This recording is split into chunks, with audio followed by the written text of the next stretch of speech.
Berlarang ASN itu untuk berpolitik praktis, dia harus netral, itu pada dasarnya tidak mencabut hak mereka. Jangankan pegawai negeri sipil, kepala desa aja tidak boleh. Bahkan dalam berbagai regulasi kita, yang namanya perangkat desa pun tidak boleh ikut terlibat dalam netralitas ASN itu bagi pengawas itu tidak semata-mata dilihat dalam kacamata hukum pemilu saja.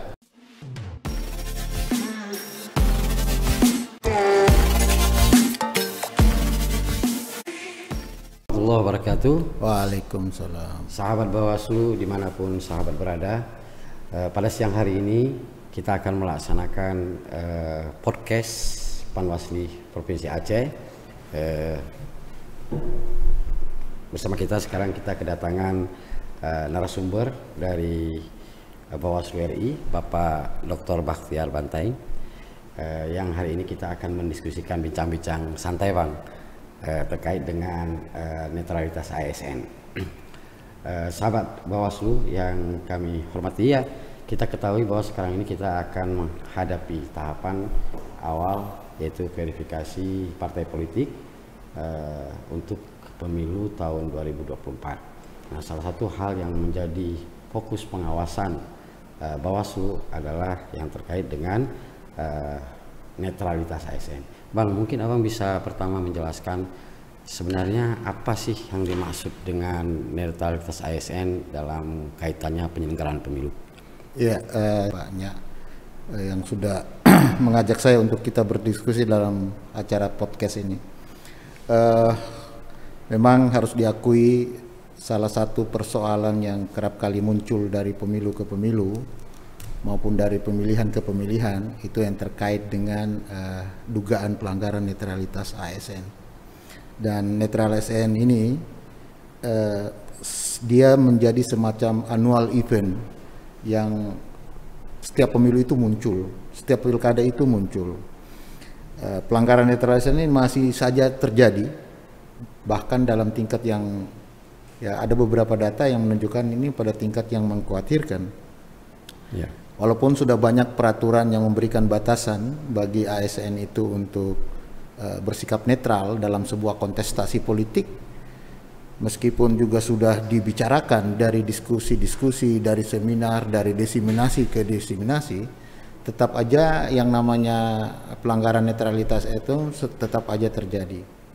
Nah, sekarang terkait pertanyaan dari Bang Nya, apa yang sebenarnya yang dimaksud dengan netralitas ASN?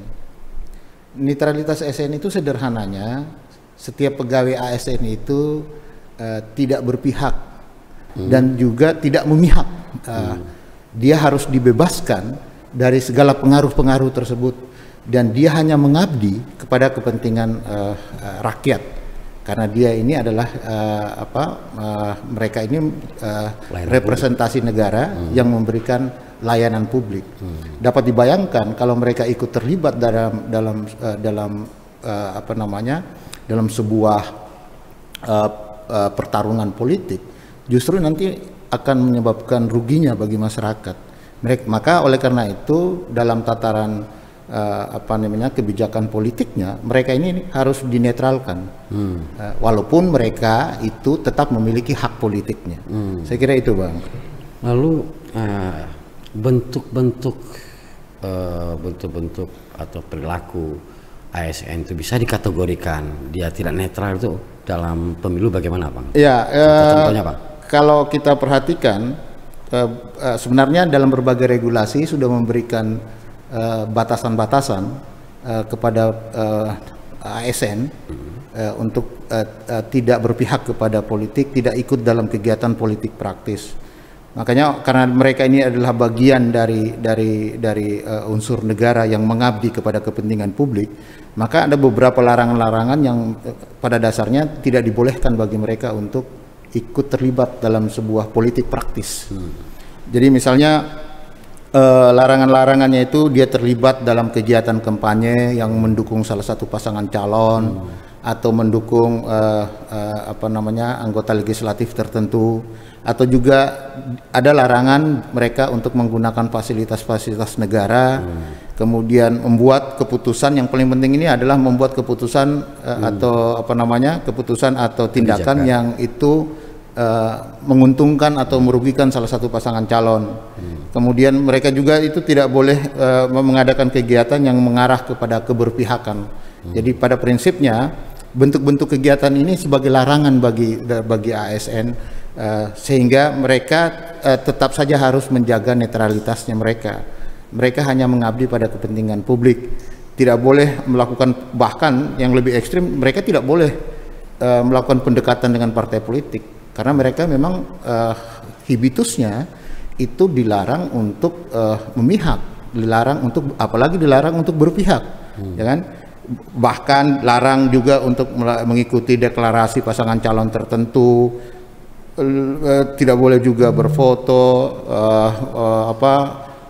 menunjukkan kesukaan kepada pasangan calon dan sebagainya. Jadi prinsipnya ini aparatur sipil negara ini harus dinetralkan, tidak boleh terlibat dalam politik praktis. Itu kan bukan berarti mencabut hak konstitusinya. Oh tidak, tidak itu tetap saja dalam rezim pengaturan kita, di peraturan kita, hak politiknya itu tetap ada.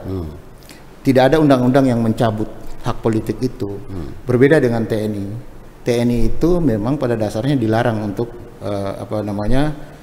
menyalurkan hak politiknya. Jadi hak politiknya itu ditiadakan dalam konteks mengekspresikan hak politik. Jadi ASN itu pada dasarnya kan dia memiliki hak politik. Itu sudah menjadi hak konstitusional yang dimiliki setiap warga negara. Kebetulan dia berstatus sebagai ASN, maka dia tetap memiliki hak politiknya. Dan hak politik ini merupakan ekspresi dari hak asasinya, kan gitu Bang? Hak asasinya. Namun setiap ASN itu dibatasi hak politiknya, jadi hanya dibatasi. Jadi berbagai regulasi itu yang pada prinsipnya melarang netralitas, berlarang ASN itu untuk berpolitik praktis, dia harus netral. Itu pada dasarnya tidak mencabut hak mereka, tetapi membatasi hak politiknya bagi ASN tadi. Artinya meskipun setiap ASN itu memiliki hak politiknya sebagai hak asasinya, namun setiap ASN itu dibatasi ekspresi hak politiknya. Jadi hanya sekedar dibatasi ekspresinya. Artinya saya melihatnya itu hak politik itu ibarat dia itu ibarat tidak ubahnya sebagai aurat politik.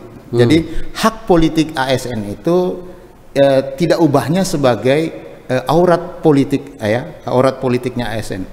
Apa maknanya? Maknanya itu setiap ASN itu berhak untuk menjaga, bahkan menyalurkan hak politiknya. Tetapi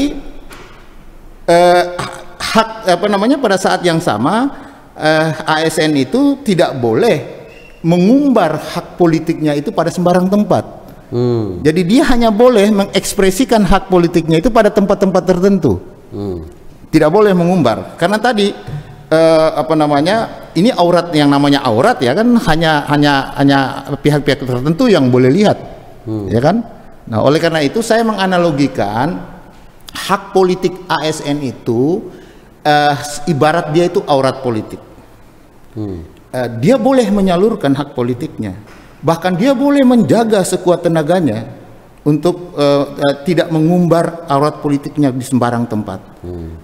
Jadi untuk menyalurkannya ada tempat-tempat tertentu. Oleh karena itu saya menyebutkan tadi setiap ASN itu berhak untuk menjaga dan menyalurkan hak politiknya, tetapi pada saat yang sama dia tidak boleh mengumbar hak politiknya pada sembarang tempat. Ada tempatnya. Itu TPS. Dan dia hak memilih. Iya, dia bebas mengekspresikan hak politiknya itu, karena memang hak politiknya itu melekat sebagai hak konstitusional dia seorang ASN sebagai warga negara. Tetapi dalam rangka menjaga prinsip-prinsip pemilu yang berintegritas, maka kebijakan politik hukumnya itu menentukan bahwa ASN itu harus netral. Tapi bukan dalam makna hak politiknya diambil, dirampas. Tetap saja dia boleh melekat hak itu sebagai hak asasinya.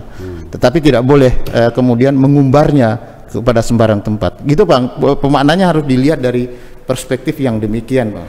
Bahkan dia bisa juga dipilih dengan persyaratan itu mengundurkan diri. Oh iya, ya kan? Ini konsekuensi dari hak asasi yang dipunya sebagai warga negara. Ketika dia ingin ikut berkontestasi dalam sebuah kontestasi politik 5 tahunan, maka konsekuensinya dia harus menanggalkan dulu atribut ASN-nya. Dia harus membebaskan dirinya, tidak lagi dalam kapasitas sebagai seorang aparatur sipil negara. Karena pada prinsipnya sebagai seorang aparatur sipil negara, dia tidak boleh berpihak, dia tidak boleh masuk dalam ranah politik praktis, karena dia hanya sebagai pelayan publik. Ya, sehingga fatsunnya ya kalau dia mau maju ke ranah politik, ya mundur ya. Dan itu merupakan konsekuensi pilihan. Ya, konsekuensi pilihannya dia sebagai warga negara, mau berkarir sebagai pelayan publik di lembaga pemerintahan yang mengabdi dan memberikan pelayanan kepada publik, atau dia mau ikut dalam politik praktis. Karena kalau orang sudah berstatus ASN itu kan tidak boleh ikut terlibat dalam politik praktis. Jangankan pegawai negeri sipil, kepala desa aja tidak boleh. Bahkan dalam berbagai regulasi kita, yang namanya perangkat desa pun tidak boleh ikut terlibat dalam politik praktis. Bahkan pada level yang paling rendah, misalnya BPD, RT RW, itu kan ada aturan regulasi yang mengatur tidak boleh terlibat dalam politik praktis atau menjadi anggota dan pengurus partai politik. Nah, itu Bang. Baik Pak, jadi dalam pengalaman pemilu yang lalu kita juga mendapatkan misalnya pelanggaran-pelanggaran netralitas ASN. Nah, dalam konteks penindakannya, misalkan ada laporan atau temuan dari penyelenggara pemilu dalam hal ini Bawaslu, bagaimana proses yang dilakukan oleh Bawaslu? Nah, sebenarnya kalau ada, jadi gini, setiap warga negara itu yang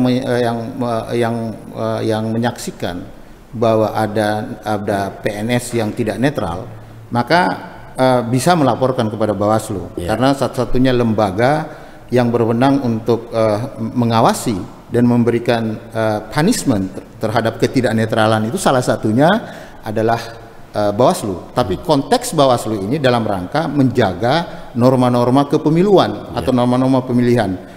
Dalam konteks keseharian sebenarnya kewenangan untuk menangani dugaan pelanggaran netralitas itu kan KASN, Komite Aparatur Sipil Negara. Tetapi kalau dalam konteks penyelenggaraan pemilu ada kewenangan Bawaslu di situ. Mekanismenya bisa melalui mekanisme warga negara melapor kepada Bawaslu, atau mekanisme karena dia menjalankan fungsi pengawasan, dia mungkin dalam proses pengawasan itu menemukan peristiwa ketidaknetralan ASN, maka mekanismenya di Bawaslu itu ada temuan dan ada laporan.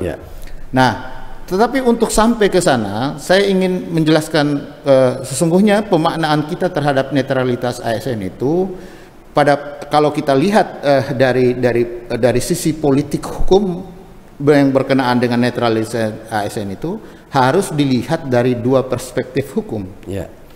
Jadi pemaknaannya harus dalam dua rezim hukum. Jadi yang pertama, ketika kita melihat dugaan netralitas ASN itu, netralitas ASN itu bagi pengawas itu tidak semata-mata dilihat dalam kacamata hukum pemilu. Hukum pemilu saja. Juga karena pada prinsipnya pengaturan tentang netralitas ASN itu harus dimaknai dalam dua rezim hukum. Yang pertama adalah rezim hukum administrasi pemerintahan. Dalam rezim hukum administrasi pemerintahan ini, rujukannya kita itu adalah Undang-Undang 5 tahun 2014. Di pasal 2 huruf F itu sudah menegaskan di mana pegawai ASN itu tidak berpihak dari pengaruh manapun dan tidak memihak kepada kepentingan golongan tertentu. Termasuk juga di pasal 9. Pegawai ASN itu harus bebas dari pengaruh dan intervensi semua golongan atau partai politik. Itu sudah jelas. Atau kemudian selain Undang-Undang 5 tahun 2014 juga di PP 94 tahun 2021 perubahan dari PP 53 tentang disiplin pegawai negeri. Atau juga kita bisa kalau nggak salah PP 42 ya. 42 atau 45 itu terkait dengan kode etik PNS. Nah, ini regulasi yang mengatur tentang seorang ASN itu harus netral. Maka indikator untuk menilai ketidaknetralannya itu merujuk kepada kepada rezim administrasi pemerintahan tersebut. Manakala Bawaslu menemukan ada dugaan pelanggaran seperti gitu, tetapi tidak masuk dalam kualifikasi norma-norma yang diatur di dalam Undang-Undang Pemilu maupun Undang-Undang Pemilihan, maka yang dilakukan oleh teman-teman Bawaslu itu ketika ada temuan itu bukan berarti tidak bisa penegakan hukum terkait dengan netralitas ASN itu tidak bisa kita lakukan. Tetap aja bisa kita lakukan, Bang. Karena ada mekanisme. Kalau itu merupakan hasil produknya adalah produk temuan dari Bawaslu, ya mekanisme tinggal kita teruskan kepada KSN. Itu yang pertama. Yang kedua, kalaupun kemudian ada yang melaporkan, tetap aja kita proses mekanismenya. Kalau yang tadi temuan itu tidak perlu kita proses lebih lanjut. Cukup kita punya bukti form A pengawasan, disertai dengan tidak perlu kita kaji. Cukup dalam form A pengawasan dengan bukti-bukti yang ada yang kita punya, atau memberikan catatan sedikit semacam resumenya, kita teruskan aja ke Komisi Aparatur Sipil Negara. Nah, tetapi kalau mekanismenya dia masuk melalui mekanisme laporan, bukan berarti kita menolak. Kita harus tetap menerima. Karena Bawaslu terikat dengan prinsip dalam alasan bahwa tidak boleh menerima laporan. Tetap aja kita terima, kita proses. Ujungnya nanti ini tidak masuk dalam kualifikasi pelanggaran administrasi pidana atau pidana pemilu berdasarkan kajian. Berdasarkan kajian. Ini justru outputnya adalah pelanggaran hukum lainnya. Kalau dia pelanggaran hukum lainnya atau pelanggaran peraturan perundang-undangan lainnya, ya silakan aja tetap diteruskan ke Komisi Aparatur Sipil Negara. Jadi di situ pemaknaannya terkait dengan netralitas ASN dalam rezim administrasi pemerintahan. Yang kedua, sebagai seorang pengawas pemilu, kita juga harus melihat fenomena pelanggaran netralitas ASN itu dalam perspektif tentu pakemnya adalah undang-undang pemilu maupun undang-undang pemilihan. Itu sudah menjadi pakem kita. Betul. Sepanjang kalau yang terkait dengan rezim pemilihan maupun rezim pemilu, dia tunduk kepada mekanisme yang diatur di pasal 280, 282, 283 di Undang-Undang Pemilunya, dan di Undang-Undang Pilkada, Undang 10 tahun 2016 itu dia diatur di pasal 70 dan 71. Nah, itu sudah. Nah, sepanjang itu masuk di dalam ranah undang-undang pemilu maupun undang-undang pemilihan, itu kewenangan kita, itu tidak bisa ini. Jadi outputnya bisa saja dia adalah terkait dengan pelanggaran pidana pemilu misalnya atau pidana pemilihan. Mekanismenya sesuai dengan mekanisme yang ada di Bawaslu, dan itu kita menindak sesuai dengan mekanisme yang diatur di Bawaslu itu sendiri. Jadi oleh karena itu saya ingin mengatakan kepada kita semua, terutama kepada teman-teman pengawas itu, kita mau ingatkan bahwa pemaknaan terhadap netralitas ASN itu harus dimaknai dalam dua rezim hukum tadi. Jadi satu, rezim hukum administrasi pemerintahan yang tunduk kepada Undang-Undang 5 tahun 2014 beserta peraturan turunannya, termasuk PP 94 tadi. Kemudian yang kedua, rezim hukum kepemiluan maupun pemilihan yang diatur di dalam pasal 280, 283, 282, 283 di Undang-Undang 7 tahun 2017 maupun di Undang-Undang 10 2016 atau Undang-Undang Pilkada itu di pasal 70 71. Nah, makanya konteks pemaknaan kita harus dibuatkan dalam dua kerangka itu tadi, mencermatinya, gitu Bang. Kalau saya lihat dalam konstruksi politik hukum yang ada di Undang-Undang Pemilu maupun di Undang-Undang Pemilihan maupun di Undang-Undang netralitas yang mengatur tentang ASN itu sendiri, Bang. Baik, satu hal lagi, Bang. Kalau kita lihat baik undang-undang pemilu atau pemilihan yang mengatur tentang larangan ASN, kemudian dengan kalau dalam rezim undang-undang pemerintahan ada turunan-turunannya lagi ketentuan regulasinya. Dan kalau kita lebih lihat dari jauh sebenarnya tentang larangan netralitas ASN ini kan sudah menjadi norma yang terus-menerus berlaku selama Undang-Undang Nomor 22 dulu juga berlaku di undang-undangnya. Nah, lalu sebenarnya ketentuan regulasinya sudah ada, sosialisasi juga dilakukan oleh masif baik dari basisnya undang-undang pemerintahan daerah juga dilakukan secara masif. Lalu tetap terjadi nih keterlibatan ASN. Sebenarnya motif para ASN ini apa nih, Pak? Nah, jadi begini, kalau kita memang satu fenomena yang saya bilang di awal tadi, dia menjadi semacam event yang sering muncul dalam pilkada maupun dalam pemilu. Ada aja gitu, selalu ada aja. Nah, problemnya kalau kita perhatikan dari sisi motifnya, motifnya yang pertama, eksistensi hak pilih yang dimiliki seorang ASN itu dalam undang-undang, baik itu undang-undang pemilihan maupun undang-undang pemilu itu pada dasarnya tidak mencabut hak pilihnya ASN, sehingga dia tetap bisa mengekspresikan hak politiknya. Itu motif yang sering terjadi kalau kita perhatikan. Itu yang pertama. Yang kedua, itu berkaitan dengan kepentingan pribadi seorang ASN. Oh, interest ya? Ya, itu interest pribadi seorang ASN, itu berkaitan dengan kepentingan terhadap jabatan atau karir. Karir, benar. Ya kan? Jadi bahkan itu berkaitan juga dengan kepentingan kedekatan pertemanan atau kekeluargaan. Maka di situ muncul politik identitas itu tadi kan? Betul. Karena dia merasa punya hubungan erat dengan dia punya kepentingan dengan karir jabatannya. Siapa yang terpilih itu akan menentukan jabatan dia sebagai seorang ASN. Sehingga interestnya itu, motifnya itu muncul karena ada kepentingan pribadi seorang ASN. Nah, nanti kita akan jelaskan juga terkait dengan kenapa motif seperti itu muncul. Nah, sebelumnya nanti kita cerita di situ. Yang ketiga, motif yang sering muncul itu terkait dengan politisasi birokrasi oleh calon kepala daerah. Iya, tentunya calon kepala daerah. Ini politisasi birokrasi itu dimanfaatkan demi kepentingan pribadi sang calon. Karena terutama yang petahana ini kan, dia punya kepentingan. Jadi sebenarnya kalau ditanya tadi, ini motif pelanggaran netralitas yang sering kerap muncul itu kenapa? Ya karena tiga motif ini. Lagi pula kalau kita perhatikan ya, saat ini nih posisi ASN itu dia dalam sistem sistem penyelenggaraan kekuasaan itu dia terkoneksi dengan kepentingan politik. Kenapa saya bilang begitu, Bang? Saya katakan tadi dia terkoneksi dengan kepentingan politik. Kenapa?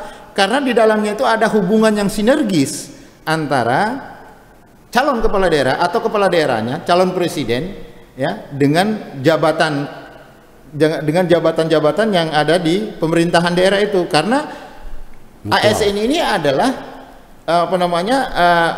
dia itu berpengaruh dengan kekuasaan tadi itu. Ya, dalam sistem dia terkoneksi, mutual ya. Dan itu berimplikasi kepada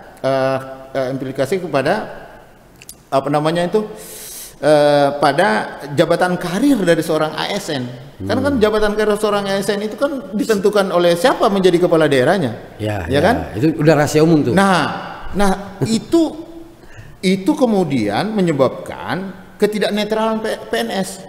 Sepanjang kepala daerah masih menjadi, misalnya dia masih menjadi sebagai pejabat pembina kepegawaian, maka sepanjang itu juga PNS itu cenderung tidak akan netral nanti, karena ada kepentingan pribadi seorang ASN itu untuk jabatan karirnya tadi. Jadi ada hubungan posisi PNS itu berada dalam sistem yang terkoneksi dengan kepentingan politik. Karena jabatan dia sebagai seorang karir ASN itu sangat dipengaruhi oleh kepala desa tadi, kepala daerah tadi. Sementara kepala daerah itu sendiri kan jabatan politik. Ya kan, dia jabatan politik. Jadi dia terkoneksi bahkan ada hubungan sinergi antara keduanya itu, karena dia adalah pejabat pembina kepegawaian. Nah, selama itu masih terjadi itu, maka selama itu pun saya kira persoalan-persoalan yang terkait dengan ketidaknetralan ASN kerap kali akan muncul, ya kan? Lagi pula kalau kita perhatikan dalam undang-undang ASN itu, yang dilarang itu ASN itu tidak boleh cara mengukurnya itu adalah ASN itu diukurnya itu hanya dengan keterlibatan, ya kan? Dengan keterlibatan seorang sebagai anggota dan partai politik. Artinya begini, seorang ASN tidak boleh menjadi anggota partai politik, anggota atau pengurus partai politik. Diukurnya hanya di situ. Mestinya itu dalam alam demokrasi yang semacam ini, indikator untuk mengetahui bahwa supaya dia tidak netral itu jangan hanya terkait dengan dengan terkait dengan hanya sebagai anggota atau pengurus. Di alam demokrasi ini banyak motif-motif terjadinya hubungan koneksi tersebut, sehingga memang perlu semacam pemikiran yang luar biasa untuk memaknainya itu. Terkait dengan ketidaknetralannya itu jangan hanya kemudian diukur dari hanya sebatas keterlibatan, tidak dilarang terlibat dalam politik, kan ukurannya kita selama itu. Sementara demokrasi itu terus berkembang terus, sehingga indikatornya juga untuk melihat ketidaknetralan itu harus diperluas, ya kan, harus diperluas sesuai dengan makna demokrasi itu sendiri. Nah, itu yang menyebabkan kita harus memaknai ulang kembali terkait dengan motif terjadinya itu, yang tadi itu. Makanya saya katakan tadi ada 3 motif yang menyebabkan ketidaknetralan. Kenapa kemudian ASN itu tidak netral? Nah, persoalannya itu di situ tadi. Kemudian yang berikutnya ada hal yang juga menarik, ya. Selama ini kita memaknai ASN itu, ya, kalau ditanya siapa ASN, maka kita akan bilang PNS dengan P3K. Tetapi dalam praktek yang terjadi di pemerintahan, ternyata yang terlibat dalam pemerintahan itu tidak hanya sebatas PNS dengan ASN. Ada juga mereka-mereka yang berstatus tenaga honorer, dan ini jadi problem tersendiri. Apalagi pasca dicabutnya PP yang mengatur tentang tenaga honorer, maka eksistensi norma yang mengatur tentang atau cantolan dasar hukum dari dari tenaga honorer itu sudah tidak ada. Nah, oleh karena itu dalam prakteknya dalam prakteknya di Bawaslu, mestinya memaknainya itu dilihat dari 3 perspektif. Saya melihatnya begini, apakah tenaga honorer ini bisa dimaknai sebagai pegawai pemerintahan, ya, sehingga mereka juga menjadi objek yang dilarang untuk sebagai subjek hukum yang juga harus menjaga kenetralannya. Dia harus netral, karena dia pegawai pemerintahan. Maka saya menjawabnya, mereka-mereka ini dapat dikualifisir sebagai subjek hukum yang dilarang. Jadi mereka ini harus netral. Rakyat.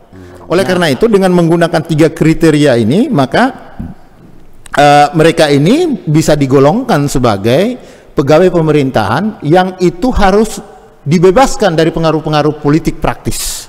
Mereka ini harus netral. Hanya dengan cara begitu pemilu kita itu bisa berintegritas. Hanya dengan cara itu kualitas demokrasi kita tetap terjaga dan daulat rakyat itu tetap kita junjung tinggi. Saya kira itu, Bang, pemaknaan terkait dengan tenaga honorer tadi itu. Ya, sahabat Bawaslu, kita semua tahu bahwa salah satu yang paling urgen atau kerentanan yang dijaga oleh kita, bagaimana pelaksanaan pemilu itu bisa tetap terjaga demokratisasinya, keadilannya, dan pelaksanaan yang memenuhi prinsip-prinsip good governance. Salah satu yang paling penting adalah kenetralitas ASN dalam proses pemilu pada tahapan tahun 2024 ini. Belum lagi kita tadi kapan-kapan kita nanti akan ketemu lagi, Bang. Kita berbicara mungkin salah satu aspek yang paling rentan dari netralitas ASN ini adalah penyalahgunaan jabatan. Ini kan satu hal yang paling sering kita jadi khususnya dalam penggunaan fasilitas negara. Mungkin kami berikan kesempatan nih untuk Abang untuk menyampaikan last statementnya untuk closing statement pada podcast kita kali ini, Bang. Ya, terima kasih Bang. Jadi kita ini punya tugas mengawal pemilu ini ke depan supaya daulat rakyat itu terjaga. Kita menjunjung tinggi prinsip-prinsip keadilan pemilu. Di pundak kita ini dibebankan keadilan pemilu itu. Oleh karena itu kita harus pastikan ASN itu harus netral. Kita perlu membangun kolaborasi dengan berbagai stakeholder pemilu untuk menjelaskan bahwa betapa pentingnya netralitas ASN itu. Kita perlu mengajak, kita perlu melakukan sosialisasi, kita perlu melakukan diseminasi sehingga terbangun kesepahaman yang sama bahwa integritas pemilu itu hanya akan terjaga kalau semua pihak itu menjunjung prinsip dasar dari keadilan pemilu itu. Kita harus memastikan semua ASN maupun pegawai pemerintahan lainnya yang tidak masuk dalam kualifikasi yang disebutkan ASN dalam undang ASN tetap harus netral. Tidak ada kata lain. Pemilu berintegritas salah satunya itu kontribusi itu dari aparatur sipil negara. Kemudian yang kedua, bagi pengawas pemilu maupun pemilihan, pemaknaan terhadap netralitas ASN itu jangan semata-mata berfokus pada pemilu atau pemilihan. Atau pemilihan. Karena pemaknaan tentang pemilu itu harus dilihat dalam dua rezim hukum tadi. Silakan kita lihat di mana, tinggal kita mencocokkan prinsipnya. Keadilan pemilu menjadi dasar kita dalam keadilan pemilu itu menjiwai kita dalam melakukan berbagai proses penegakan hukum pemilu kita ke depan. Saya kira itu, Bang. Terima kasih, Bang Bakhtiar. Sahabat Bawaslu semua, bahwa menjaga dan mengawasi netralitas ASN harus kita mulai dengan membangun mindset kita juga. Panwasli atau Bawaslu juga harus netral dalam hal bagaimana Panwasli bisa menjaga soliditas, integritas, kemandiriannya dan profesionalitas, dan terakhir Panwasli harus bisa menegakkan prinsip-prinsip religiusitas sebagai bagian dari profil Bawaslu yang harus kita padani di dalam setiap pengawasan kita. Insya Allah pemilu 2024 akan bisa kita perjuangkan bersama-sama, bersama rakyat, bersama masyarakat. Kita akan membangun dan berupaya agar pemilu itu bisa terjadi lebih baik lagi. Sampai berjumpa lagi dengan podcast Panwasli Provinsi Aceh, informatif, terkini, dan terpercaya.